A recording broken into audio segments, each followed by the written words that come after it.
Okay, we are recording. Welcome to the Armchair Cinephiles, sponsored by Figuratively Speaking Minis, who saved me from ingesting terrible paint fumes by teaching me the proper way to base minis. You should check her out at Figuratively Speaking Minis. It's good fun. And while not sponsored by Rogue Wave Coffee, I am fueled by Rogue Wave Coffee. This is a spectacular decaf. Now, don't get on my case. This is a sugarcane processed decaf that will knock your socks off. Period, full stop. Thank you very much. That sounds exciting. Jeffrey is also sponsored by the Edmonton... No, he's not sponsored by the Edmonton Oilers, but wishes that he was.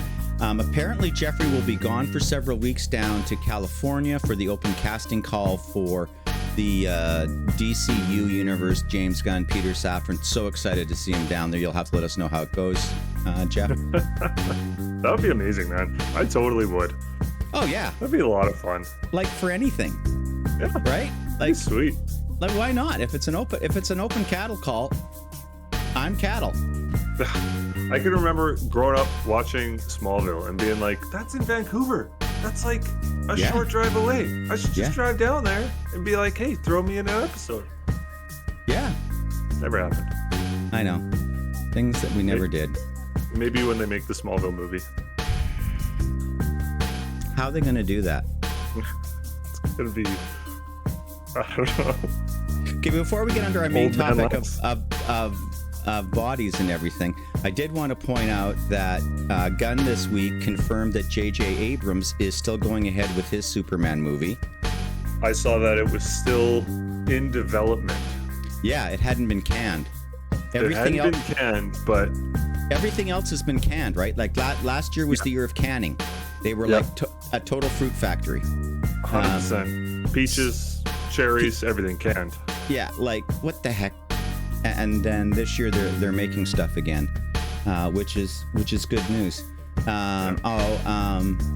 So, and we know that Snyder's Batman 2 is underway. Matt Reeves. Yeah. Yes, it's underway. We're going to go back and take a look at the first one because it's such a good movie and we haven't talked about it. So that is a cool thing that we are going to do as well. This year looks pretty sparse for releases, but the releases we do get may be really good. I have one more bitch that I have to get out because I am under contract of obligation. How the fuck do they not nominate Greta for Barbie? For Best Director? Like, snub central. Give me a break. And then, at Insult to Industry, wow, I'm mixing metaphors here. She gets nominated in the adapted screenplay. There's no source material to adapt from.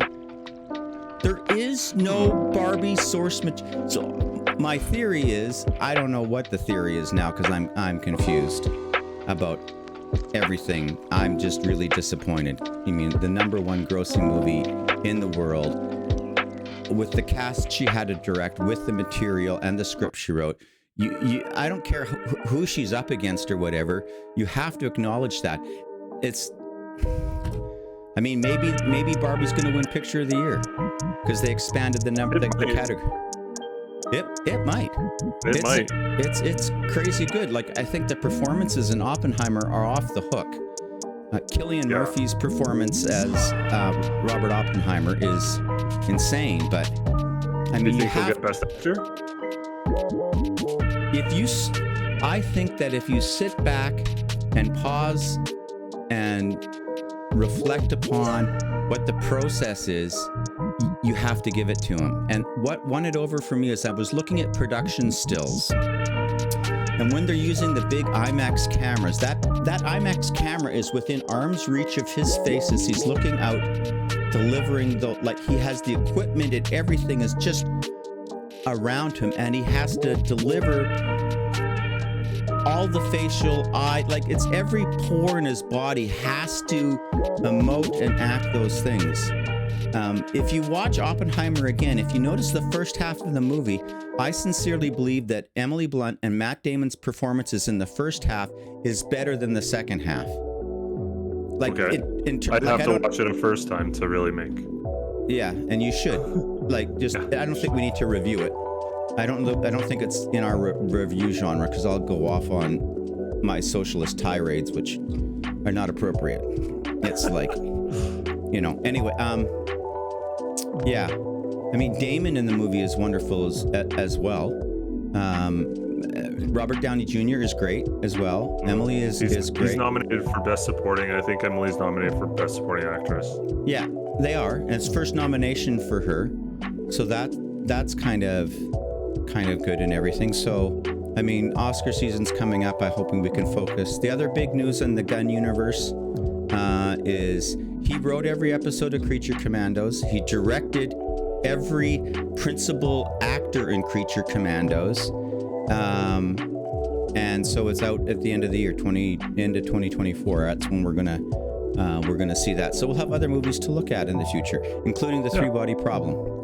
Speaking he of also mentioned that he's going to be taking a bunch of his VFX artists who got nominated for Guardians of the Galaxy 3 into Superman Legacy. What? Yeah. How? Okay. That's more great news. Yeah, it is. The Speaking of DC, I went and saw Aquaman and the Lost Kingdom. And? It was not great. Okay. Not great. And honestly, at the end of the movie, I felt relief. That it was over? That like the DCEU is now, these disappointments are done. And it's like, okay, that's it.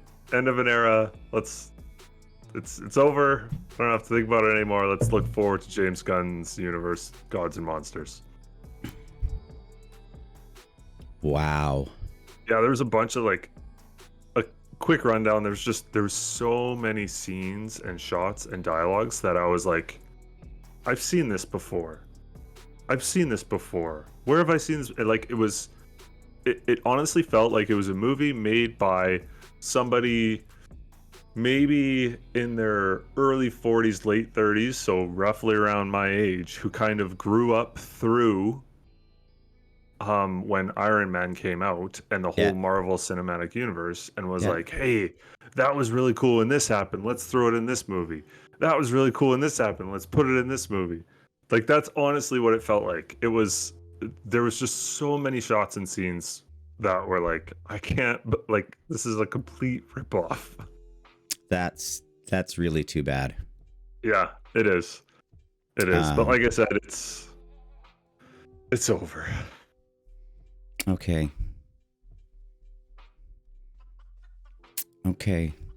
So with the body of our intro opened, let us turn to the conclusion of Bodies. Yes. Arguably my favorite series this year. Probably goes into I don't know if it goes into my top 10. I don't think it does, but it's still, I mean... Was it Andor 2023? Oh. That is a good question. So would you put Bodies above Silo? No,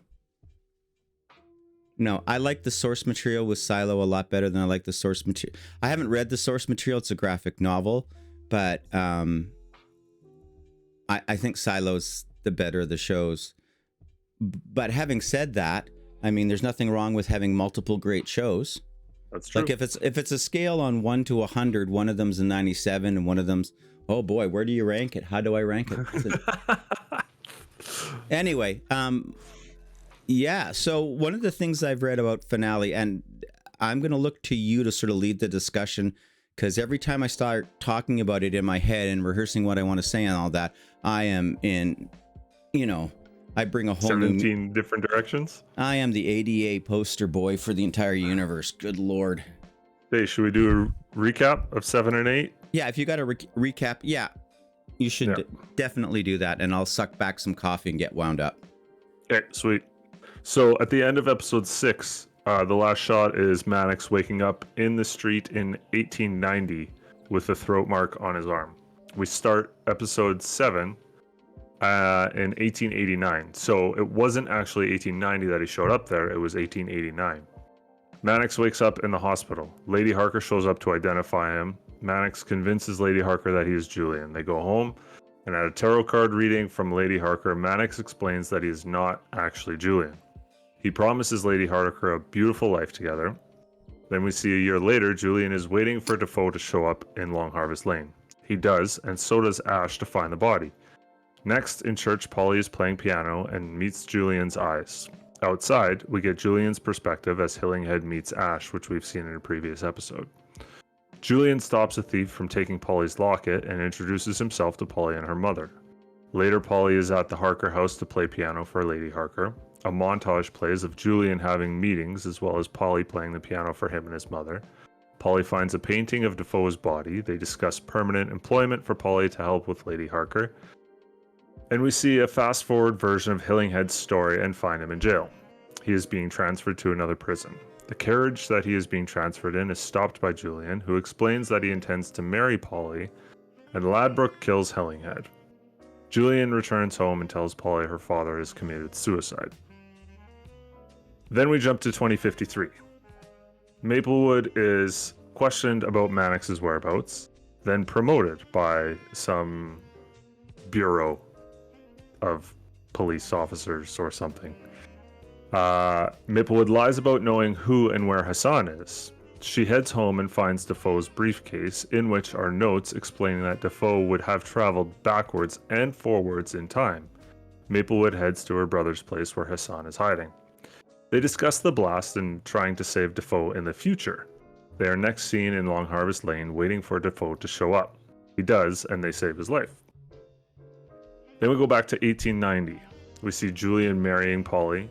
Flashes of their life together. Polly gets pregnant and gives birth to a baby boy, Hayden. Polly is brought to the basement and shown Defoe's body and told that Julian is from the future. Polly leaves with Hayden. Julian follows her and explains his lineage and that he is his own great-grandchild.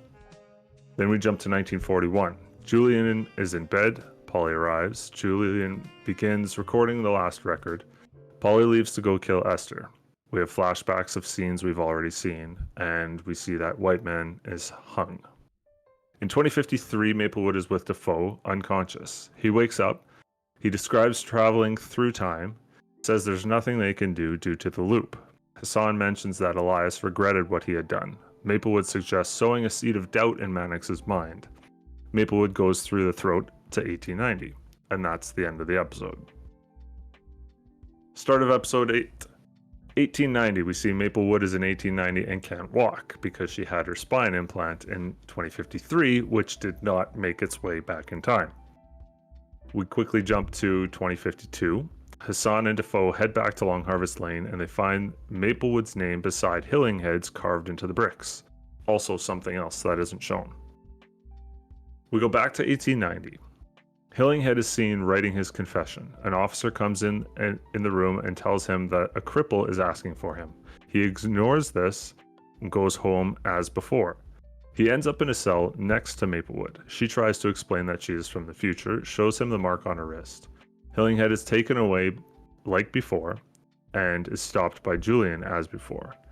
Hillinghead calls out Julian, calling him Elias and exposing that he knows the truth about him. Hillinghead says Elias will not die loved. He will die alone and full of regret. We then see scenes similar to the last episode between Julian and Polly, their marriage, the news of the baby, and the birth of that baby. But his confidence is gone. His happiness is gone. Polly finds the body in the basement on her own this time, and she claims Julian changed the night after her father died. Julian admits to killing Hillinghead and tells Polly of the future lineage. The baby is born. Then we go to 1941. Polly is with Julian. She is colder than before. Julian hesitates to record the last record. Polly convinces him, then she leaves and Julian records a bonus record. This record, he tells his younger self that everything has been a lie. Polly is killed by Whiteman, same as before. Julian gives the bonus record to Whiteman and tells him to keep it safe. Whiteman kills Julian and runs and ends up at Long Harvest Lane and sees Hillinghead's name in the bricks and carves his own. He then heads to the police pub called the Silk. Hayden shows up and orders the pub be shot up, killing Whiteman. We see he has marked his picture on the wall with the throat symbol. Then we go to 2053, where Hassan finds Whiteman's name in the bricks along with hers and the word pint. She uses the throat to go back to 2023 and head to the silk, as it was destroyed in the blast. Once there, she finds the mark on Whiteman's picture, and in the frame, the bonus record. She brings the bonus record to Sarah, Mannix's place, then calls 2023 Hassan and explains that Elias has another trigger and gets rid of the kids nearby. Future Hassan then plays the bonus record for Elias, which changes his mind and ends the loop. Elias disappears, as does future Hassan. We see Hassan the day she finds the body, but the body doesn't show up. We see Whiteman let Esther go after a petty theft. We see Hillinghead getting his picture taken by Ash as he walks away. Then we go to 2023, and Hassan gets into a taxi. This is on the day that the day of or the day after she would have found the body, and now not have found the body, heading to her father's birthday party, I believe. Correct. And the driver is Maplewood. And then we get a zoom out, and there's a building that has KYAL on it, which I don't know if you noticed that in the last shot there. Yes. So, I loved these 2 episodes. Specifically what? Everything. I love the... Okay, you do your rant. No, go ahead. Okay. So, starting with episode 7, the fact that we get to see Mannix go back to 1889 and kind of before this whole thing, before getting a little bit of a prelude to what we had already known, I really like that through these 2 episodes we get to see his perspective, because that's something that's been missing from the audience so far. And it's something that I find myself wondering when watching time travel shows or movies, right? I like to see, and I'm curious about like other characters' perspectives on the same events. On the same events. It's like, well, where was this person when this happened, and how did they see this? And you get to see that through Mannix. I really liked that Lady Harker knew that Mannix wasn't her son Julian. Yeah. The way they wrote that and acted it, and it was directed, I thought was great. In the way that, like, when she shows up to the hospital, she's hesitant. She kind of clues in that this isn't her son, but goes along with it. Probably due to shock or just not wanting to cause a scene or whatever reason. But then later, the conversation they have, I thought was also really well done. It was another example of them, and this is like the second of 3 where somebody's like, I'm from the future, and the person's like, what are you talking about? There's a perfect length of conversation to get what needs to be done. You have the person receiving the information being like, that's crazy. You have the person giving the information, explaining it in a concise and straightforward way.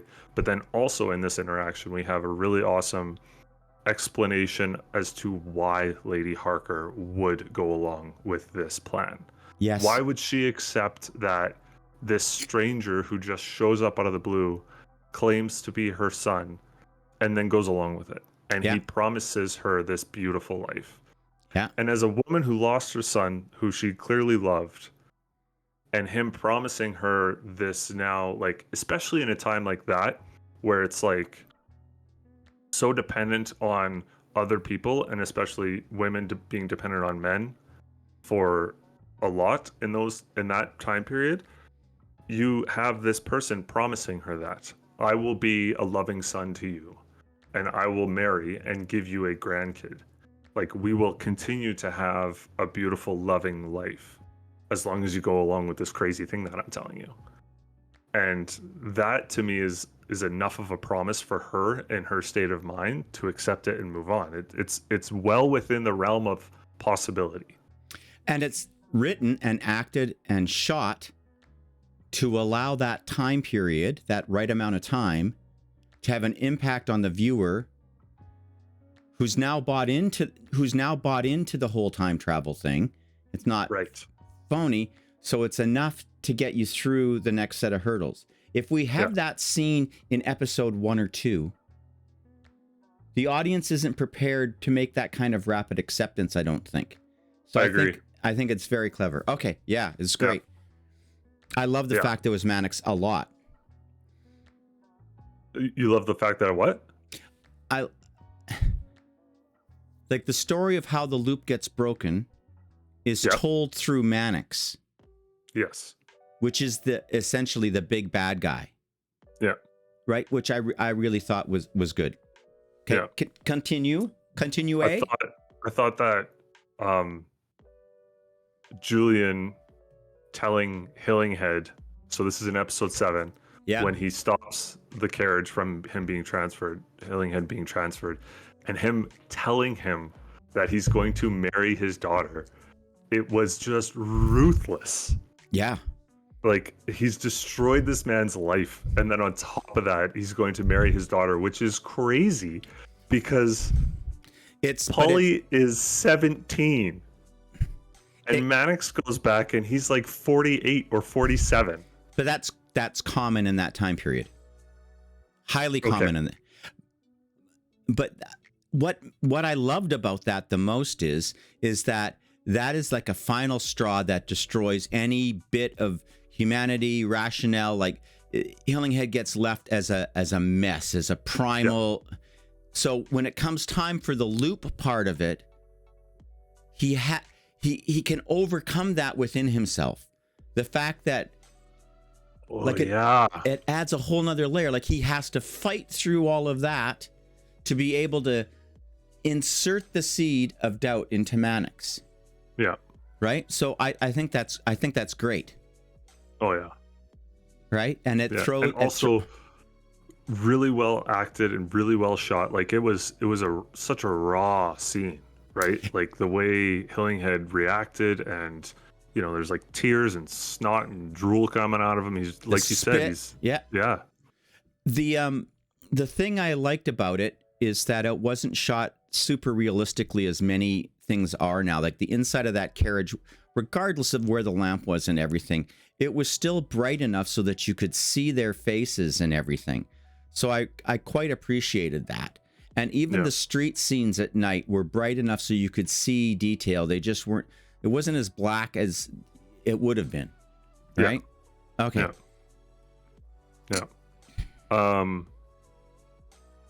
We get an explanation of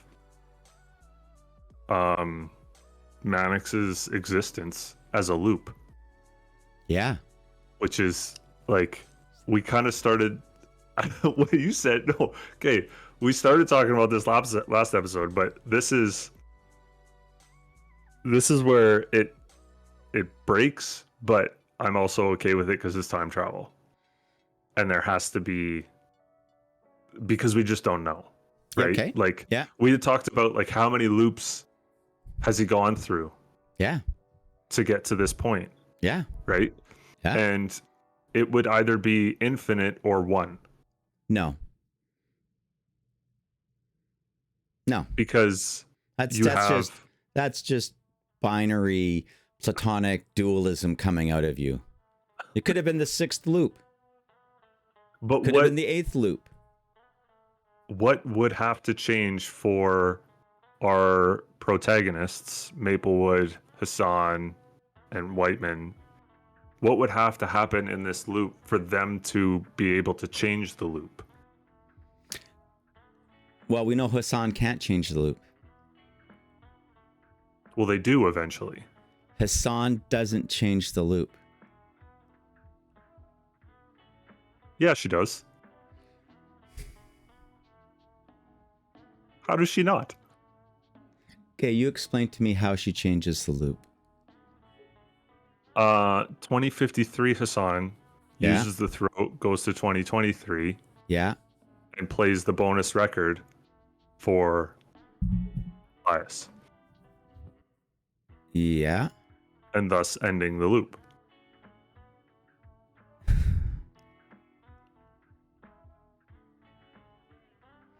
Okay, this is interesting. Okay.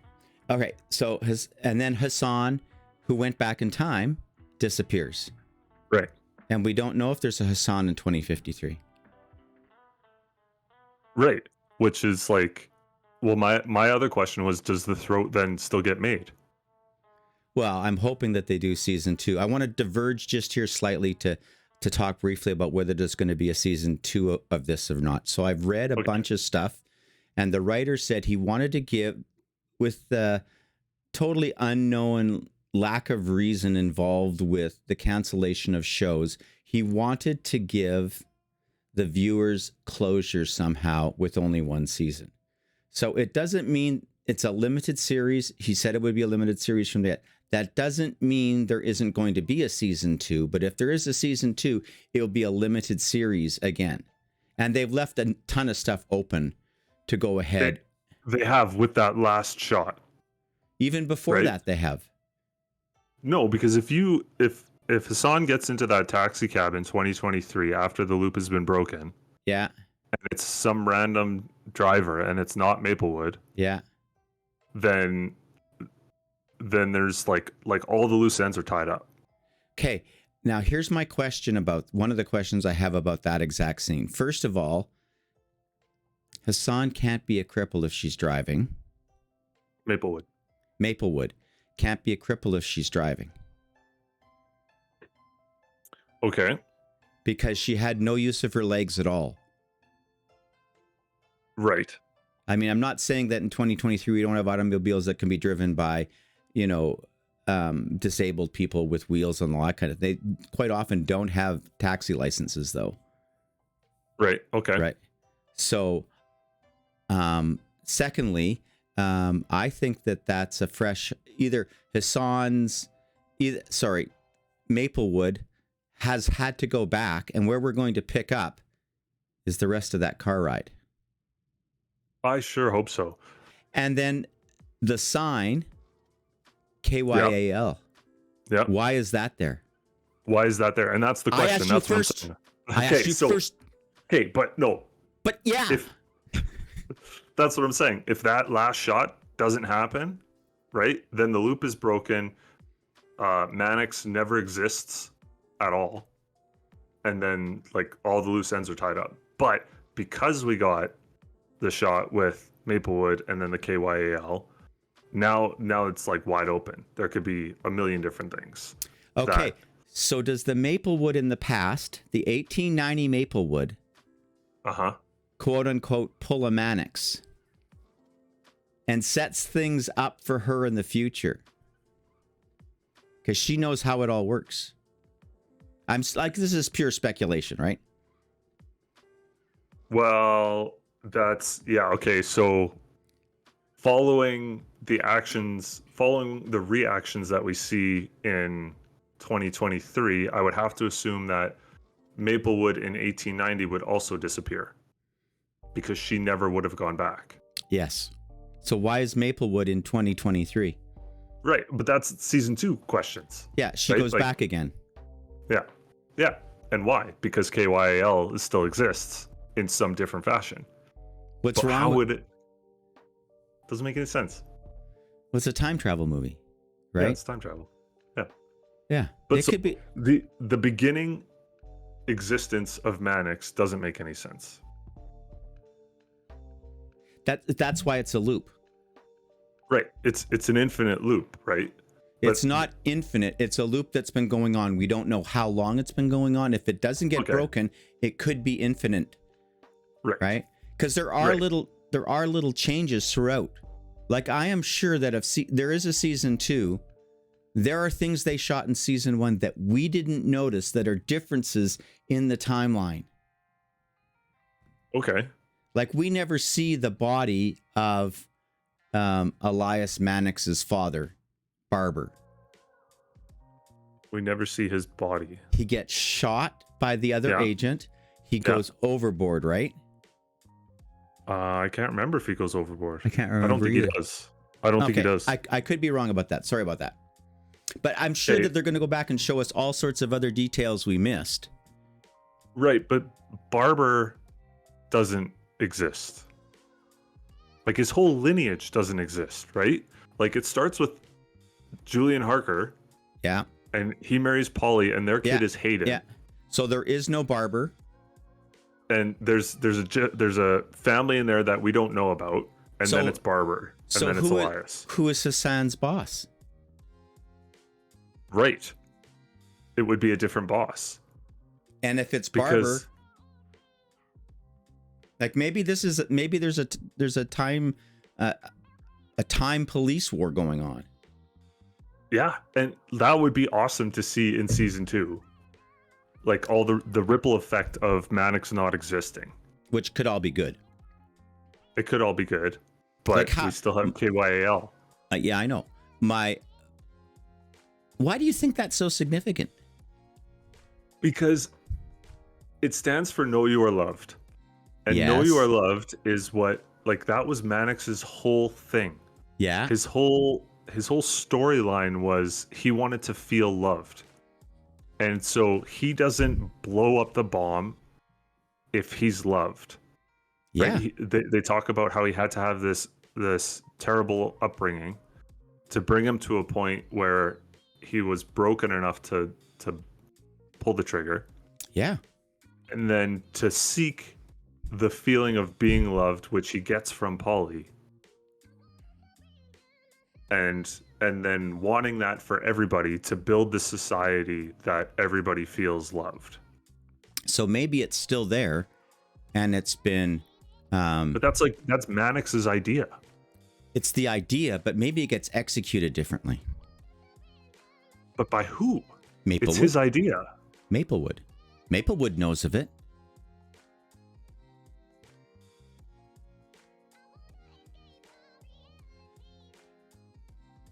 How is there a Maplewood in 2023? Right. She had to have time traveled. Okay. So maybe there's some record. I mean, we have to speculate. We hope there's a season 2. Either that or we kidnap the writer. We sit him down in a chair and we waterboard him till we get the info. Oh, sorry, CIA. Do you know what I mean? Yeah. Now at the last scene, there's a couple other scenes at the end that I want to talk about as well. But since we're in the scene in the cab with the What Know You Are Loved and Maplewood in there, Maplewood, do you believe that Maplewood is smiling? I don't know. I believe she's smiling.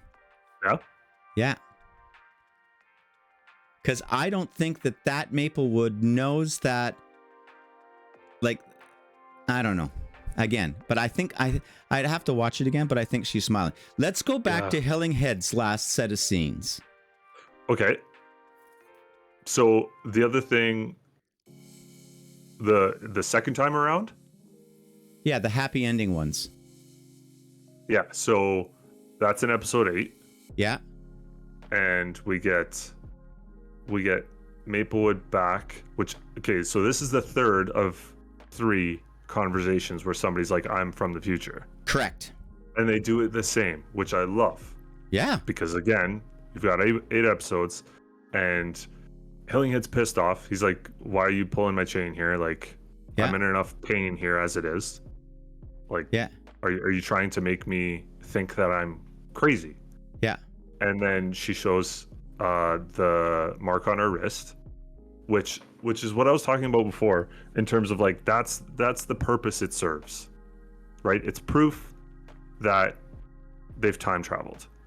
We still don't know why time travel bodies get marked. Exactly, and that's where it's kind of like, what's going on here? Like, it serves a purpose narratively. Season 2. Okay, we'll put that off to season 2. But yeah, a great conversation there between Maplewood and Hillinghead. Her telling him that she's from the future, and then that we don't get all of their conversation, but it's summarized in that she's explaining to him what's going on and to sow the seed of doubt into Mannix. And then we get another iteration of this conversation in the carriage where it's amazing. He calls him Elias Mannix. Yeah, and it's more of the same, right? In terms of great acting, great writing, great everything. Yeah. Excuse the cough. I'm just at the end of a wicked cold. Okay, so Hillinghead's last scene, we see him walking down there, and he makes the change. He lets the mother go with the boy. Whiteman. Sorry, Whiteman. Yeah. Now Whiteman shows up. Yeah. And kills Polly in the same, roughly. No, the same way. I'm talking about Hillingshead. Okay. His end scene. He's walking down the street. Oh. Yes. Right? Yes. He's walking down the street. He that boy's getting arrested. He lets the mother go with the boy, just like before. Yeah. And then Ash snaps a picture for the paper. Yeah. I assume. And they trade a glance, and then that's it. And we get him happy at the end. Yes. He ends happy as well. Ash or Hillinghead? Hillinghead. Yeah. He's actually got a big smile on his face, like it's good. Okay. Continue. Continue. Yeah. I liked that they needed time travel to fix the loop. Oh, before in episode 7. Yeah. They pick up. So for starters, I was right. There was a future Defoe who showed up 4 days later. Yes. With the jumping one forward and one back. Yeah. Which means, is there another Defoe a couple years in the future? And who else? No, not who else, because we don't know that the other. So we didn't talk about this, but I think that the bullet messed up Defoe's time travel. That's why he shows up in 4 time periods, and the other ones don't. She finds the papers in his briefcase. Right? That's a good point. Yeah. So that's the Maplewood in 2023. If that is the Maplewood, isn't there then a Mannix in the future? There would also be a Mannix in 1941. Or maybe they got to chase down all the Mannixes. Well, there is the theory that you have to kill all of them, right? You have to kill all of the significant ley line, what I refer to as ley line, significant nexus time point versions of yourself to eradicate yourself from the timeline in the grandfather in the grandfather paradox thing, right? But if they get to Mannix and kill him early enough, so the loop doesn't repeat, the ones in the future never get a chance to go through the throat, so they aren't there. So it's only the people that went through the throat, which I believe right now is it Maplewood and Hassan? The people who've gone through the throat is Mannix. Yeah, Maplewood, Defoe. and Hassan. And Hassan, yeah. So there's with the Mannix loop gone, that leaves us with 3 other possible loopers, which is a different show. We should talk about it at a different time. Yes, I like that one too. But none of the other 3, Defoe, Hassan, and Maplewood, go through the throat if Mannix doesn't exist. But does their going through the loop? Well, we don't know, because that's got to be a season 2 answer, right? Yeah, because again, honestly, I believe it comes back down to perspective, right? From the perspective of, at what point is the loop broken? Yeah. And when does... It's not what we see... No. When a loop breaks, it all breaks at the same time across all the time periods. It's a simultaneous break of the loop. It's just gone. Right. It's gone everywhere. So then that means... It's not like it has to follow through and now it's broken and now it's broken and now it's broken and now it's broke. When you... Right, which we're shown, right? Because yeah, Elias disappears. Yes. And then Hassan, 2053 Hassan disappears. Yeah. And then we get... The next shot we've seen is Hassan in 2023 before she finds the body. And? The body doesn't show up. Right. And? Maplewood's there. None of this makes sense. It's time travel. It's not supposed to. That's right. Okay. So did you notice when...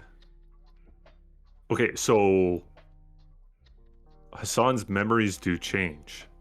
Yes. Hassan's memories change. Which doesn't make any sense. Why? Because if an event had happened in the past Yeah. that caused her memories to change, Yeah.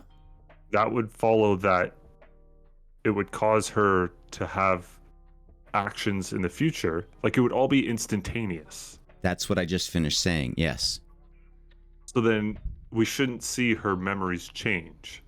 Yes, we should. Because her memories don't change until Mannix makes the execution, until we get whatever that nexus event is that causes... We don't get the time loop doesn't dissolve until Elias doesn't blow up the bomb. And the reason the memories change is, I believe that, what's the name I'm looking for time particles? Yeah, but So what happens is, like, as with quantum entangled particles like electrons and that, the particle of time is also... I'm just theorizing here, right? Full of bullshit. Theorizing, like, just like we have quantum entanglement now, where we where we know about things. Time particles can be quantum entangled across time, which our brain records things based on time to some degree. They're not isolated. We may talk like do you know what I mean? You see where I'm going with this?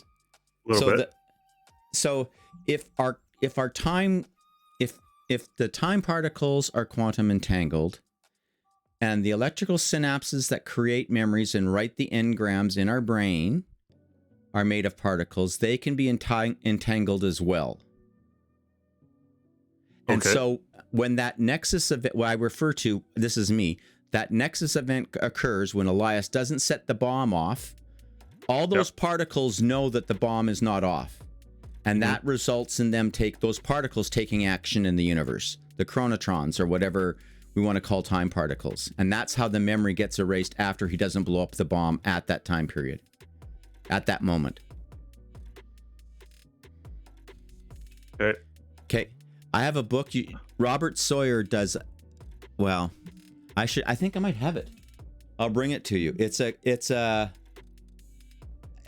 crazy book. You should read it. It's a crazy book. I'm not going to go down the rabbit hole of that. But if time particles are quantum entangled in a similar sense that electrons and protons and neutrons are apparently quantum entangled, and time particles are aware of one another, time particles in my mind have to be aware of other time particles. Right? Right. Well, yeah.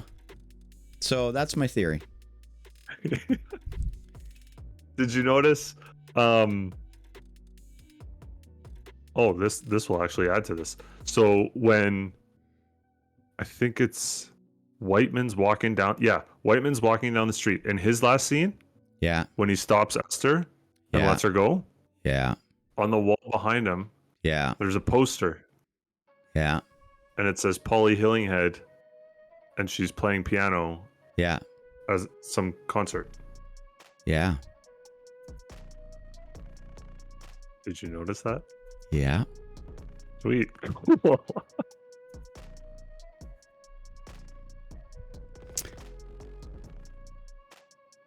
So, why does he have to die? They shoot up the whole interior of the silk, right? Yeah. To kill him. Yeah. We get the shot of the character we really haven't ever seen before. In the rain. Yeah. We have seen him, but we have, out there in the rain. Yeah. And they shoot him up. And why does he have to die? Why does everybody else sort of get happy endings? He gets a happy ending. He dies. No. What? What happens to him? There's the shot of him walking down the street, and Esther runs up, and somebody's saying, "Stop that girl! She stole an apple or whatever." Yeah. And he lets her go. Oh, and yeah. there's on the wall behind him is a Oh, poster that says, yeah. Sorry. So they all get a happy ending. Yeah. Oh, man. I hate it when I do that. You gotta think fourth dimensionally. Yeah, don't get me started on thinking fourth dimensionally. It just hurts a lot. Where's Brian Cox when you need him? Right? We should have him on the show. Do you want me to ask him? That'd be great. Yeah. Pencil that in. Any second. Dear Brian, can you we have a podcast with 0 followers. Would you mind talking to us about time travel? But yeah, this theoretical time travel that doesn't make any sense. Well, it makes sense if time particles are quantum entangled or chronologically entangled, and the whole loop gets lifted out. Because I went back and watched the Star Trek episode with the loop that they're in, and it's the same thing. Because they have to leave messages for themselves when the loop reboots so they can try and get out of the loop. Right, which means something persists. Somehow something persists. Yeah. Somehow they can do that. They figured out what it is that they have to do to change to try and get to trigger the memories so they can break out of this loop and go on. Now, the funny thing about that Star Trek episode is it's part of a series of Star Trek episodes that is entitled If They Had Only Listened to Worf. So they're in the... Have you seen these? No. You're not a Star Trek fan, are you? No, I'm not. So I remember watching it as a kid. So in Star Trek: The Next Generation, there are a series of clips that are put together, and it's always in a meeting room someplace, and someone suggests this, and someone suggests this, and Worf suggests this, and no, we can't do that. So in this particular episode, Worf says, "Well, let's change course and go to the Gamma Iridian system or whatever." Yeah. No, we can't do that, and then they just ignore him and go on. And like, why can't they? Like, I mean, there's always this plausibility loop that goes on. So it's quite interesting. The thing that got me in episode 7 and 8 that I did not see coming, and I should have seen it because it was like Chekhov's frickin' gun, is the picture, the pictures on the wall in the silk. We see them see them all the time, and so I thought, oh no, they're gonna get the record. They're going to shoot him down, and right. Oh, you thought they were going to get it from Whiteman? I thought they were going to get it from Whiteman. I thought, oh, he's going to go hide it where they carved their names in, and somebody else will find it, and that's why Mannix appears in there, is to get that record to go.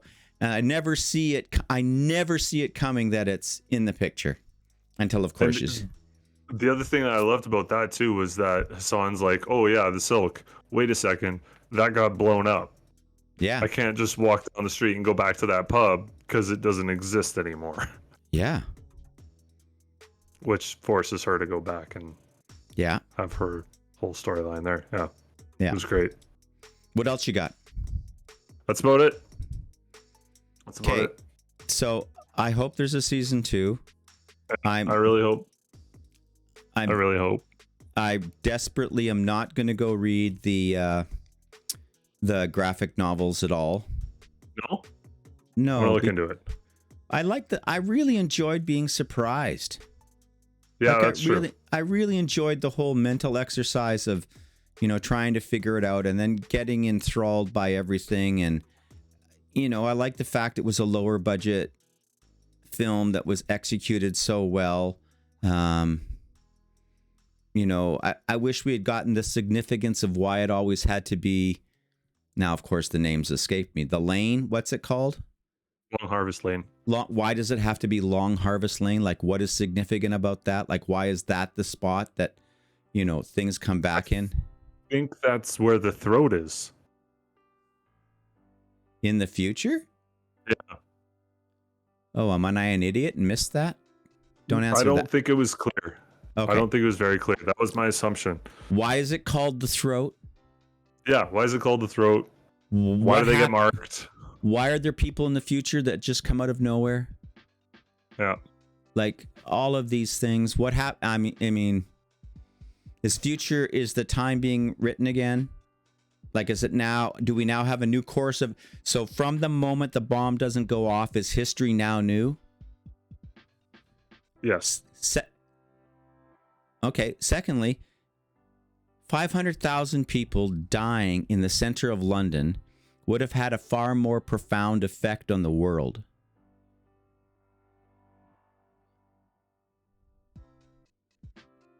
We don't really see the full effect that it had.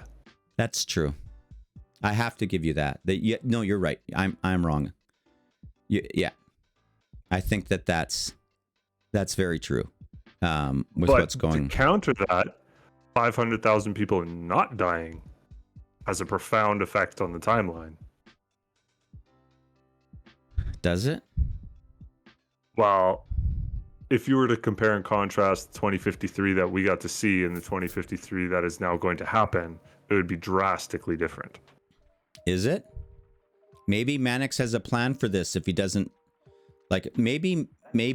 So the Mannix that's 4 days ahead that we don't know is gone. Although, because we say the loop, they all get burned. Okay, let's say they all get burned. Yeah. Okay. All right. Okay. I really want to see a season 2 because I'd love to see their explanation as to why Maplewood is there in 2023. I'd like to know that. I'd like to know more about the throat, and I'd like to know why they're marked. Why they're marked to me is like, that is a bit of a, I don't know what you would call it. I'm sure there's a name for it in terms of like it being a trope, but like it's a bit of a MacGuffin? It's not really a MacGuffin, but it's kind of like, if it's explained, that'd be great. But if it's not, then it's kind of one of those things. You just kind of have to accept. Okay. All right. I'll do that. It's a narrative device. I'm just wondering what marks them. Yeah. Why do their clothes disappeared? Like, is it only maybe I can, like, this goes back to the idea that it's only time particles that travel through the throat. Like, clothes aren't a living matter. Each of your cells has a time component to it, right? Right. You know, that's why they can't find the bullet. The bullet has no time component in the various things. The wound is still there. You know, where does the bullet go? It drops, I think. I think it drops. You're right. Now that I think we see it drop. Yeah. You know, so the reason there's no clothes or anything is, and you just go back to there, is, I guess that's because there is no time particles tied to clothes or mechanical things or anything like that. Yeah, unless it's property of the throat and not time travel. Well, then could be, yeah, you're right, because we don't know anything about the throat. And if there's a throat, that implies a mouth. And if there's a throat, that implies a body. And if there's a throat, that implies... Why?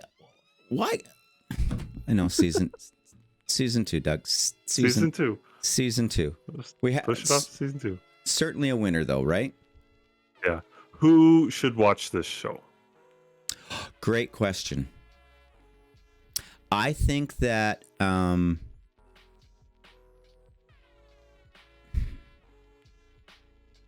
who should watch this show? That is a really good question. First of all, I want to say you have to be able to suspend disbelief in this show. This is a show that gets all the big, broad brushstrokes really, really well done, I think. But if you tunnel in too far into the minutia, it sort of crumbles and falls away a bit. With everything. Having said that, I think it does time travel really well. Yeah. I don't think it's a show for people that hate time travel shows. I don't think it's one for people that like non-chronological. Yes.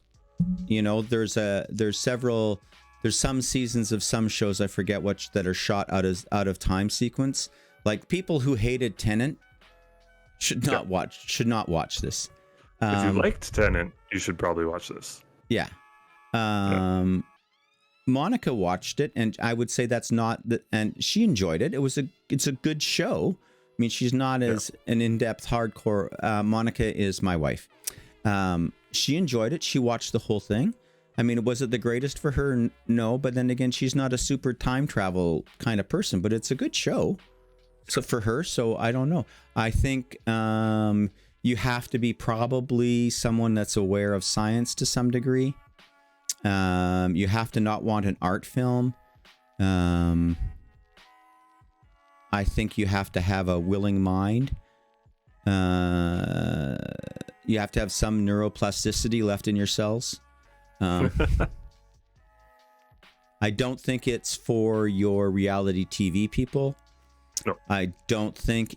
I think the people that like police procedurals will like it, but you need a little more than liking a police procedural to like this more. Like the police procedural people will be a little disappointed in it, I think.